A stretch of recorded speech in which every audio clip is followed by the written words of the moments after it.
Samantala, pinarangalan ngayong araw sa Kapas Tarlac ang World War II veteran sa Gitnang Luzon bilang bahagi ng paggunita sa Philippine Veterans Week. Ito ang balita ni Brian Lacanlale. 5 Filipino World War II veterans mula sa Gitnang Luzon ang binigyan ng pagkilala sa kanilang sakripisyo upang makamit ang kalayaan ng bansa. Pinagunahan ni Senator Paulo Bam Aquino ang event sa Kapas National Shrine sa Kapas Tarlac. Sa lugar na ito, nakaukit ang may 80,000 pangalan ng mga sundalong Pilipino at Amerikano na kabilang sa makasaysayang Death March noong 1942. Siguro po ngayon, tayo pong mga buhay ngayong 2015, magaya po natin sila na lumaban din para sa ating bayan. Pero kung noon, hawak po nila baril, baka po ngayon, ang kailangan po natin, tulong sa ating kapwa na mawala sa kahirapan. Tulong sa ating mga kabataan na makakuha ng tamang edukasyon. Ipinahayag naman ni Philippine Veteran Affairs Office Administrator Undersecretary Ernesto Carolina ang pagsusulong ng pagdaragdag sa benepisyo na tinatanggap ng mga veterano. Mula sa 5,000 pesos kada buwan ay itataas ito sa 20,000 pesos o higit pa. Sa gayon, hindi natataas sa 12,000 veterano ang tumatanggap ng pensyon mula sa pamahalaan. 2.3 billion pesos ang kailangan para maitaas yung pensyon nitong mga World War II veteran na nauubos na. Dahil in the average mga 300 sa kanila ang namamatay sa isang buwan.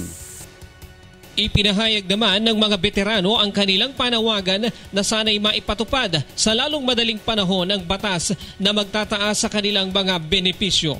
Tanggapin natin ang propose no, ma-aproban nga 20,000 talakaya kon.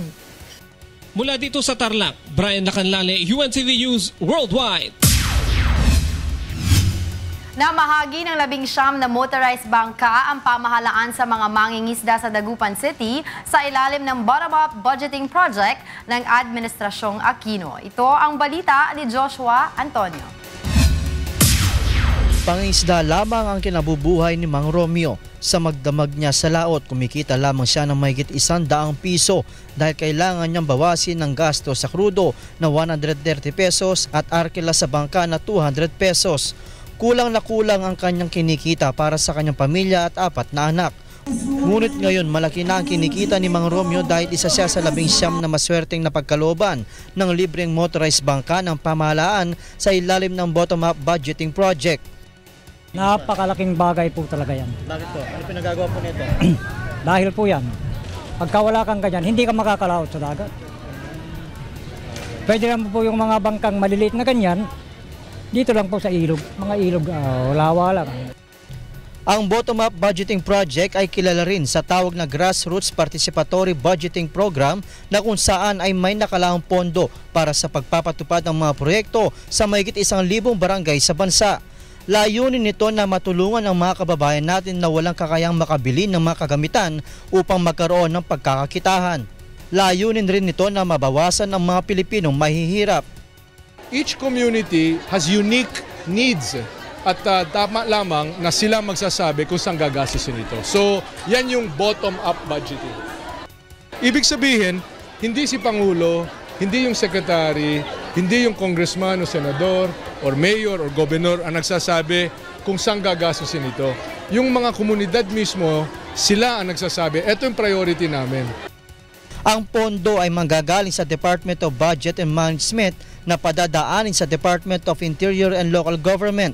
Maaring sumali sa BUB project ang isang komunidad sa pamamagitan ng pagsusumite ng proposed projects at ibibigay sa LGU office. Ngayong taon, mahigit sa 2 bilyong piso ang nakalaang pondo para sa bottom-up budgeting project ng pamahalaan sa buong bansa. Ang bottom-up budgeting project ay mag-aapat ng taon nang ipinatutupad ng pamahalaang Aquino. Mula sa Dagupan City, Joshua Antonio, UNTV News Worldwide.